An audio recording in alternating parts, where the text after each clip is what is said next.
Hello students, let's read the question. Three forces are acting at a point as shown in the figure. All forces are acting in a plane. Find the magnitude of resultant of these forces. तीन forces हमें इस figure में देख सकते हैं, F1, F2, F3 act कर रहे हैं. हमें इनका रिजल्टेंट, तीनों forces का जो रिजल्टेंट है उसका मैग्नीट्यूड चाहिए. तो पहले हम F1 एंड F2 का रिजल्टेंट निकाल लेते हैं. अब F1 एंड F2 एक दूसरे के परपेंडिकुलर है. ये जो F1 एंड F2 एक दूसरे के परपेंडिकुलर है, तो इन दोनों का जो रिजल्टेंट होगा वो क्या होगा? Resultant of F1 and F2 क्या होगा? F1 square plus F2 square plus 2F1 F2 cos 90, क्योंकि दोनों के बीच में एंगल 90 डिग्री है, तो ये टर्म तो हो जाएगी जीरो. तो रिजल्टेंट क्या आएगा F1 F2 का? F1 square plus F2 square. और जो रिजल्टेंट की डायरेक्शन होगी वो क्या होगी? यहाँ पे F1 F2 का रिजल्टेंट कुछ ऐसे आएगा, तो रिजल्टेंट की डायरेक्शन होगी यहाँ पे. और मैग्नीट्यूड क्या आ जाएगा?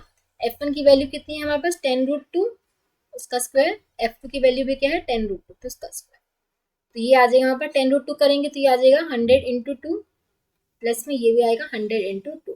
ठीक है, तो ये आएगा 200 प्लस 200 कितना हो जाएगा? 400. तो ये आ जाएगा हमारे पास 20 न्यूटन. ठीक है, ये आ गया 20 न्यूटन. अब देखो नेट रिजल्टेंट जो आएगा, अब आर और F3 दोनों सेम डायरेक्शन में है, जो नेट रिजल्टेंट होगा वो क्या होगा? आर का, आर वेक्टर और F3 दोनों सेम डायरेक्शन में, तो दोनों के मैग्नीट्यूड क्या हो जाएंगे? ऐड हो जाएंगे. आर प्लस F3, जो नेट रिजल्टेंट आएगा वो भी हमारा इसी डायरेक्शन में आएगा. ठीक है, नेट रिजल्टेंट भी इसी डायरेक्शन में आएगा. तो आर प्लस F3 कितना हो जाएगा?